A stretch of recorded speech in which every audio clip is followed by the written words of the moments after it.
Hello tout le monde, j'espère que vous allez bien. Aujourd'hui, on se retrouve pour une nouvelle vidéo et cette vidéo est la première de l'année 2025. Donc pour commencer, je voulais vous souhaiter une très belle année 2025. J'espère que vous allez passer de très bonnes fêtes avec vos proches. Je vous souhaite également une très bonne santé parce que c'est surtout le plus important. Je vous souhaite également plein de réussites pour cette année 2025 et j'espère que tout ce que vous souhaiterez vous arriverez à le réaliser. Quoi de mieux que de commencer cette année par faire un récapitulatif de mon année 2024 et ainsi vous présenter mes objectifs pour cette nouvelle année 2025. Vous le savez peut-être ou pas, mais mon année 2024 a principalement été tournée par ma grossesse et par ma maternité puisque j'ai donné la naissance de mon bébé en octobre 2024. Toute mon année a été consacrée à cette naissance puisque je suis tombée enceinte mi-janvier. Et pour vous dire, cette grossesse a entraîné plusieurs arrêts maladie, donc plusieurs arrêts travail, puisque je ne pouvais plus travailler, je ne pouvais pas prendre la voiture et faire plus de 100 km par jour en ayant mal au ventre. Il faut savoir que mon métier de salarié m'incite à faire en moyenne 300 km par jour, voire même 500 selon les endroits où je vais. Donc ça a été très compliqué puisque du coup je suis restée à la maison depuis janvier et une fille comme moi qui n'est pas du tout casanière, ça n'a pas été toujours évident. Heureusement, je savais pourquoi je le faisais, j'avais une réelle motivation puisque je voulais mener à bien ma grossesse. Donc finalement, ça a été, je l'ai plus ou moins vécu, mais mon année 2024, ça a été rester à la maison. Moi qui aime pas du tout ça, mais bon, j'y suis arrivée. Mes arrêts de travail ont entraîné aussi mon arrêt temporaire de ma micro-entreprise. Donc pour ceux qui ne le savent pas, je suis community manager et web designer à mon compte. Je suis spécialisée dans la restauration et dans l'hôtellerie pour le community management, mais je suis aussi amenée à travailler avec d'autres secteurs tels que les vignobles, les professionnels de la beauté. Je peux travailler dans de nombreux secteurs d'activité. Si jamais ça vous intéresse, je pourrais éventuellement vous en parler davantage dans d'autres vidéos. Dites-le moi dans les commentaires si ça vous intéresse. Donc professionnellement, vous l'aurez compris, il s'est pas passé grand chose. J'ai arrêté de travailler, je n'ai pas trop aimé ça, mais bon, c'est comme ça, c'est la vie, c'est les joies de la grossesse. Cette grossesse m'a aussi amenée à arrêter le sport, dont la musculation, puisque j'avais énormément mal au ventre. Donc je me suis dit que j'allais me mettre à la natation, mais la natation n'a pas duré très longtemps aussi, puisque j'avais également mal au ventre. Donc autant vous dire que le sport, j'ai complètement arrêté en 2024 aussi. Vraiment, en 2024, c'est l'arrêt de plein de choses. Du travail, du sport, de voyager. Oui, parce que forcément, puisque je ne pouvais plus prendre la voiture, j'ai arrêté de vagabonder à droite et à gauche. Mais pareil, c'est la vie, c'est comme ça, c'est les joies de la grossesse. Pendant ces mois où je suis restée à la maison, il a bien fallu que je me trouve une occupation. Et j'ai principalement scrollé sur les réseaux sociaux, accessoirement, mais j'ai décidé de vraiment apprendre la langue de l'italien.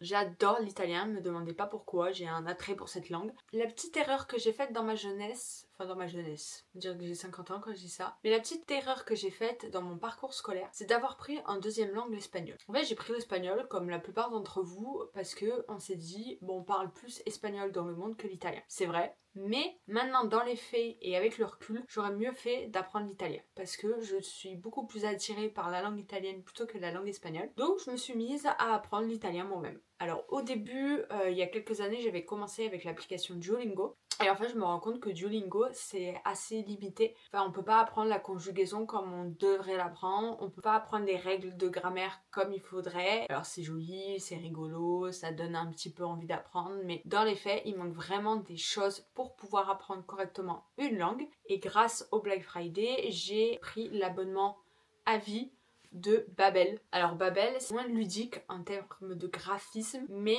pour avoir bidouillé un petit peu, du coup, je trouve que c'est vachement mieux en fait d'apprendre une langue avec Babbel plutôt qu'avec Duolingo. Babbel, au fur et à mesure du temps, il y a vraiment des leçons qui expliquent, voilà, il y a telle règle, telle conjugaison, ça se conjugue comme ci, comme ça, nanani, nanana, et on apprend vraiment en fait. Duolingo, on faisait les exercices. Pendant les exercices, qu'on découvrait les conjugaisons. Sauf que quand on ne sait pas comment on conjugue être au présent, forcément on fait des fautes et on comprend pas forcément les fautes que l'on fait. Voilà, donc je trouvais ça un peu dommage et je trouve que Duolingo c'est assez limité par rapport à ça. Donc Babel, voilà, j'apprends l'italien avec Babel.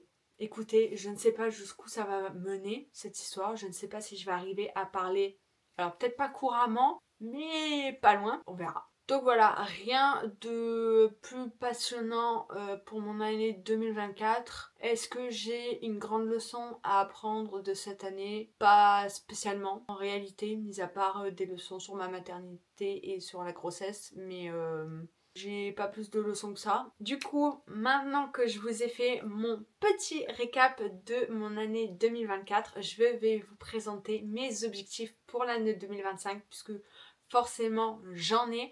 Après cette année où j'ai mis ma vie en stand-by, je compte bien la reprendre en main et bien comme il faut. Pour commencer, on va reprendre une alimentation saine surtout et équilibrée.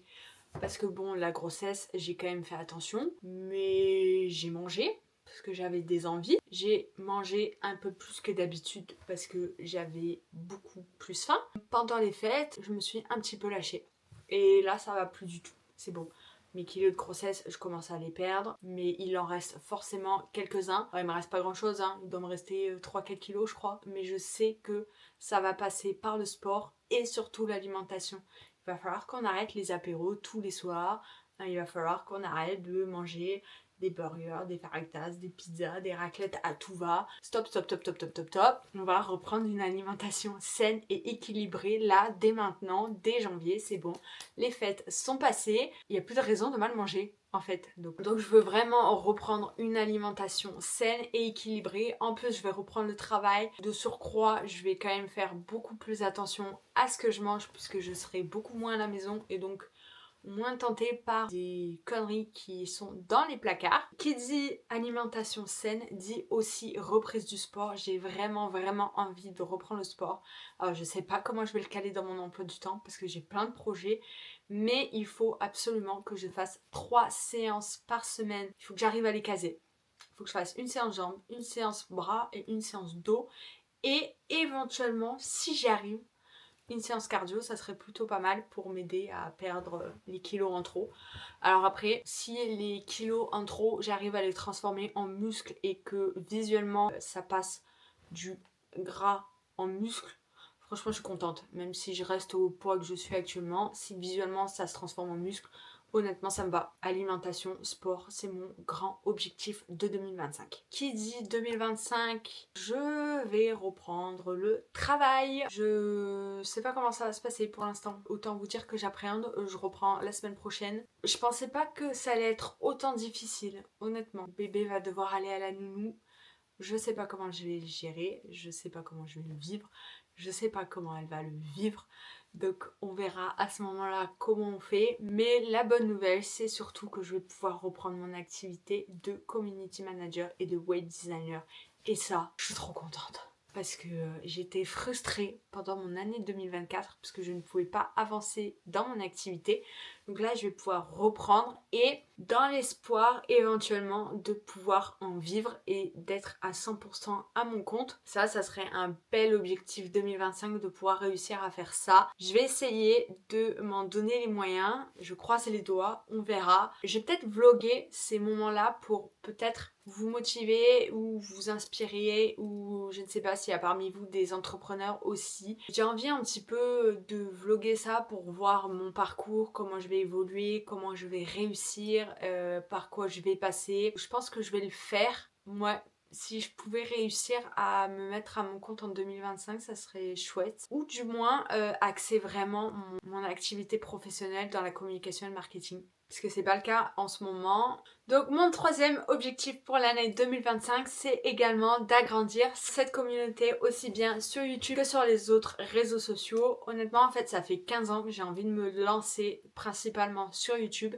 et j'ai jamais sauté le pas. Mais voilà maintenant 1 mois et demi que je fais des vidéos sur YouTube. Alors, il n'y a pas beaucoup de vues, il n'y a pas beaucoup d'abonnés, mais c'est pas grave, je prends énormément de plaisir à le faire et j'ai envie de continuer. On verra ce que ça donne. J'ai envie de partager encore plus et j'ai envie aussi que vous me partagiez des choses. J'ai envie qu'il y ait un échange entre vous et moi. J'espère vous voir encore très nombreux pendant cette année-là. Ensuite, un quatrième objectif que j'aimerais réaliser et je pense qu'on va y arriver, c'est de planifier au moins une semaine de vacances avec bébé. Ça fait plus d'1 an, on n'est pas parti en vacances. Nos dernières vacances, c'était un week-end à Londres au mois de novembre 2023. On a à cœur de reprendre les voyages en 2025. Alors je pense qu'on fera rien d'exceptionnel. Soit on restera en France ou soit on partira en Italie puisqu'on n'est pas très loin. J'ai envie de pouvoir revoyager, même si c'est pas très loin, mais juste ce petit goût de découverte, de découvrir des endroits, de découvrir des cultures, de découvrir d'autres choses.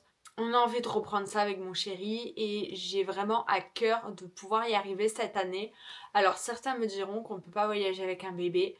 Moi je suis intimement persuadée qu'on peut le faire. Voilà. Alors après tout dépend du caractère de l'enfant. Je suis d'accord avec vous. Mais je pense quand même que c'est possible de le faire. C'est une organisation, c'est sûr. On ne peut pas faire les mêmes choses que si on est en couple ou tout seul. C'est vrai. Mais on peut le faire aussi, il suffit de l'adapter. Donc voilà, on verra où on va, quand est-ce qu'on le fait, comment on y arrive. Mais je veux vraiment partir cette année au moins une semaine quelque part. Donc on va essayer de le faire. Et si je peux continuer à apprendre l'italien, ça serait le petit must de l'année 2025. Puisque bon, j'ai bien commencé sur ma lancée. En plus j'apprends vite donc je suis contente.